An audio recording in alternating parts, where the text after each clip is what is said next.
Years old, and I'm in the program 24/7 here at Daystar. Yeah.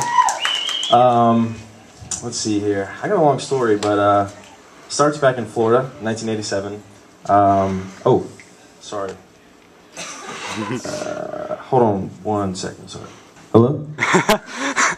Yeah. Hey, I'm on stage right now.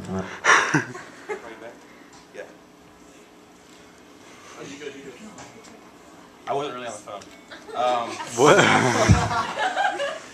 Nah, I just wanted to, I guess, it's kind of a simple thing, really. God just put it on my heart, you know, like, have you ever been in a conversation with someone, and then all of a sudden, they answer their phone, right as you're talking to them?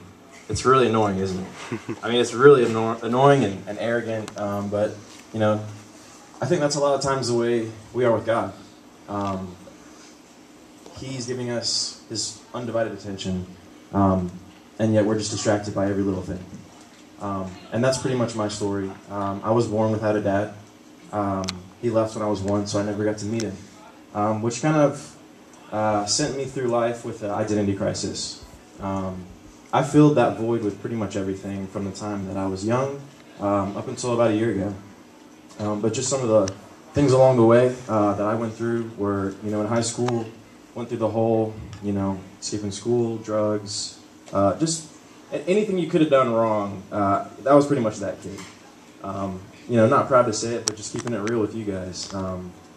You know, my parents, they split up for a while. My dad was an alcoholic. You know, I went to college, did that whole thing, and just really wanted to fit in. I don't know if you guys can relate with that, but my whole life I just wanted to fit in. And any group of people that was willing to let me do that, I would associate myself with. And God set up people along my path throughout my life who would shine a light. That light was Jesus. But for me, I needed my own faith. I could not take someone else's faith. I needed to have that connection with God personally. And there came a point about a year ago, I just went through literally just the gutter. I found myself, I was homeless. You know, keeping it real, I was addicted to heroin. It was a bad situation. I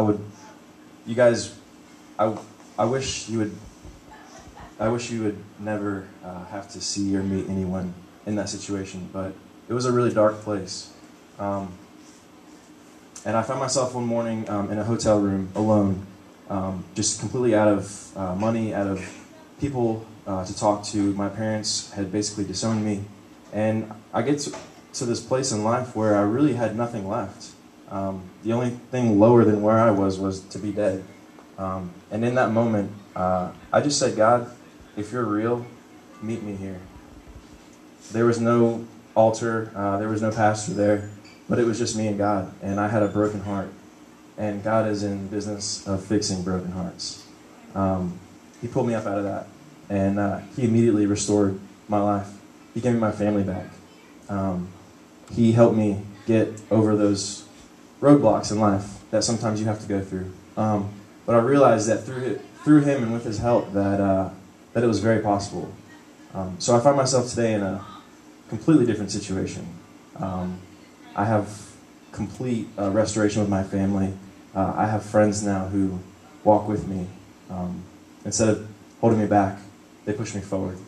And I have opportunities to invest in people such as yourselves, you know, and I just appreciate the opportunity to be able to share with you guys. And if I could leave anything with you, you know, have you ever just been in that moment in worship when you're just completely sold out? You know, there's no barrier between you and God. And for just that, like, couple seconds, I mean, your arms are out and you're just like, God, here I am, all of me. I don't have anything left. That's almost the best place you can be in. And we're about to go into worship here in a second. And if you've ever noticed, like, that position of just like a heart of worship, it's almost like a satellite dish. You have to be facing up. You have to be receptive. You don't see people in worship like this. I would just encourage you guys to be spiritual satellites. Today, tomorrow, for the next few months, for the next few years, walk with God and watch what he can do in your life. And watch the things that he'll do through you and around you, because it's amazing. So with that, guys, if you just stand up with me, and we're about to go into worship. I appreciate you. Thank you very much.